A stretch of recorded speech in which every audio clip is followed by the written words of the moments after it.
순살 아파트 파문 점점 커지죠.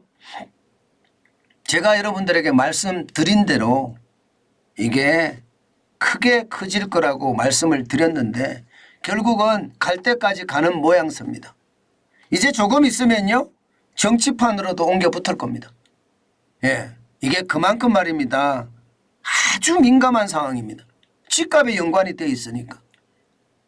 여러분 제가 순살 아파트 파문이라고 제가 이미 제목을 달았어요. 파문이라고 달은 것은 일파만파 된다는 거예요. 파문이라는. 여러분 생각을 해보세요. 돌을 강에 탁 던지면 예, 파문이 팍 일잖아요. 일파만파 퍼지잖아요. 지금 보세요. 또 퍼지기 시작했습니다. 민간 아파트 무량판 구조단지 전수조사 시작을 했습니다. 그러니까 293곳의 집주인이 떤다고 한 이유가 바로 이 이유입니다. 예, 민간 아파트에 대한 것도 조사를 한다는 거예요. 무량판 구조단지가 처음 시작된 게 2017년입니다. 2017년부터 시작해서 전수조사하는 거예요. 그러면 293곳인데 여러분 그냥 단순히 말입니다. 293곳 이러니까 굉장히 적어 보이시죠. 제가 봐도 적어 보입니다. 예, 293곳밖에 안 돼. 예, 2017년부터면 17년, 18년, 19년, 20년, 21년, 22년, 23년, 예, 7년 동안인데 이것밖에 안 돼. 이렇게 생각하실 거예요. 그런데 이게 곳이 예, 단지로 보시면 됩니다. 단지. 단지면 엄청나죠. 단지면 엄청납니다. 예, 뭐 한 개 단지에 아파트 동이 몇 동 있을까요? 뭐 적으면 3동, 4동도 있을 수 있지만 많으면 뭐 예, 이게 100동, 200동, 300동도 있을 수 있습니다. 저는 이게 지금 조사가 된다면 집주인들 엄청나게 떨 수밖에 없는 거예요. 보세요. 이게 여러분 이미 공사 중인 것 같은 경우 105개 단지인데 여기야 뭐 수정을 하면 되겠죠. 공사 중이니까 아직은. 공사 중이니까 보수공사도 하고 만들 수가 있을 거예요. 그런데 입주가 된 곳 어떡합니까? 188개 단지. 야, 여기는 제가 봐서는 예, 굉장한 충격으로 다가올 거예요. 왜냐고요? 여러분 생각을 해보세요. 보강철근이 빠진 아파트가 지하주차장뿐만 아니라 아파트 본체에도 있었다. 이런 얘기가 나오거든요. 그럼 집값은 어떻게 될까요? 집값은 와장창 무너질 수밖에 없습니다. 게다가 단지 수도 많아요. 188곳이나 됩니다. 어디 그뿐입니까? 이미 발표된 곳 있죠. 이미 발표된 것. 이미 발표된 것도 LH가 발주한 아파트 단지 93개 단지가 또 있습니다. 993개 단지. 그러면 293개 단지하고 91개 단지가 포함이 되면 384개 단지입니다. 384개 단지. 야, 이 가구수로 하면 저는 엄청날 거라고 생각을 해요. 엄청날 거라고. 이게 결국은 말입니다. 예, 저는 이 파문이 굉장히 커질 거라고 보는 거예요. 단순하게 시장이 이게 끝날 거라고 생각을 하지 않습니다. 게다가 더 중요한 것은요. 2017년부터 조사를 한다고 하잖아요. 무량판 구조가 2017년부터 허가가 됐으니까 그때부터 조사를 한다고 하면 야, 이게 시장에 미칠 영향이 블랙스완까지도 갈 수 있다고 저는 봅니다. 블랙스완까지도. 왜냐하면 이게 말입니다. 예, 검단, 인천의 검단 신도시 GS 건설이 진 예, 순살 자이 아파트 있잖아요. 이거는 전면 재시공으로 갔거든요. 전면 재시공으로. 앞으로 이들은 무슨 이야기가 나올까요?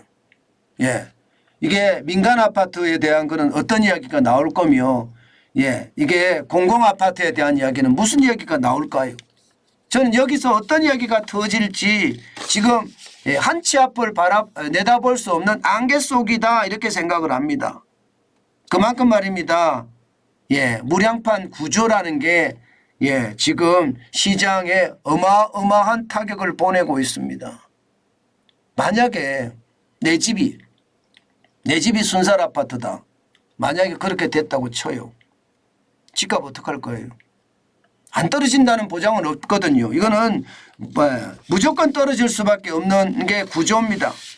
예, 이게 그렇게 됐을 때 예, 시장에 다가오는 충격은 굉장히 크다고 생각을 합니다. 이제는 말입니다. 전수조사에서 민간아파트 293개 단지 그리고 공공아파트 91개 단지 조사를 내서 보강철근이 빠진 아파트를 조사해서 발표를 하면 그 다음은요 이제 반응이에요. 과연 무슨 일이 일어날 것인가. 기본적으로는요 여러분 당연히 보수 비용이 예, 지금 보수가 돼야 될 거고요. 또 여기에다가 한 걸음 더 나아가면 손해배상까지 나와야 될 겁니다. 이거는 전례가 없는 일이에요. 전례가 없는 일이에요. 한 번도 이런 일은 나오지 않았었습니다. 그런데 일반적으로 법조계 이야기를 들어보면요. 보수 비용은 당연한 거고요. 보수 비용은 손해배상까지도 가능하다 이런 얘기까지 나오거든요. 그러면 여기에 대한 파장은 또 얼마나 크겠습니까?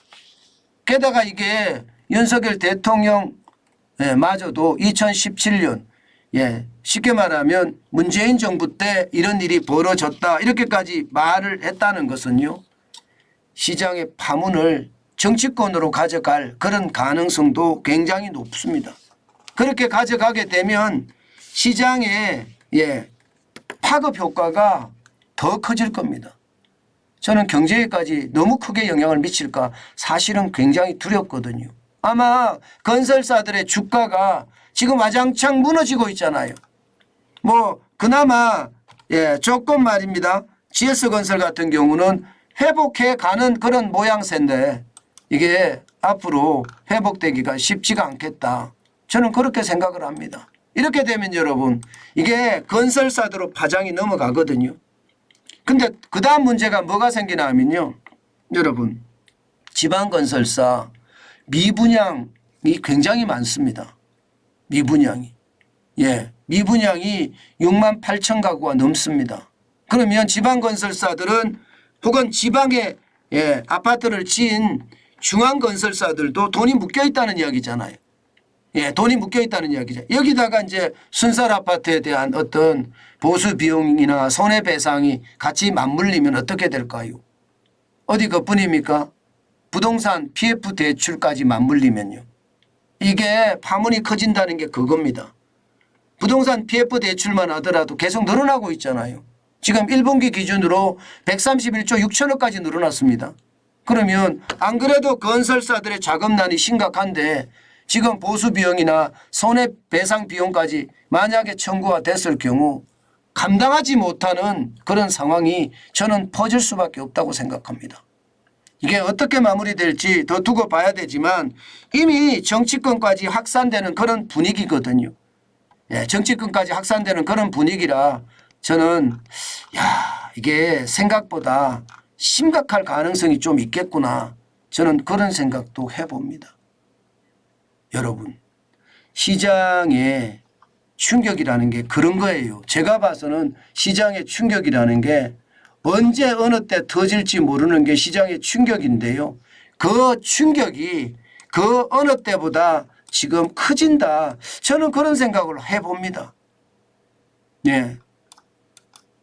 블랙스완이라는 게 바로 이런 거거든요. 이런 블랙스완이 터지면 무섭다는 생각도 저는 가끔 합니다. 무섭다는 생각도.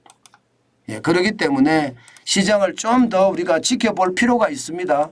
그렇지만 우리가 지켜봤을 때 그 위험도가 얼마나 크냐는 아마 예, 좀 더 시간이 가봐야지 알겠지만 예, 분명한 것은요. 건설사에게는 타격이 될 수밖에 없다. 저는 그렇게 생각합니다. 그만큼 상황이 나쁘다는 거예요. 절대로 이게 순살 아파트가 상황이 좋은 상황은 아니다는 것 제가 분명히 여러분께 말씀드립니다. 예. 네, 우리 한번 상황을 지켜보면서 또 어떻게 우리가 움직일 것인지 정리를 해 가야 된다. 그 생각을 오늘도 하겠습니다. 해보겠습니다.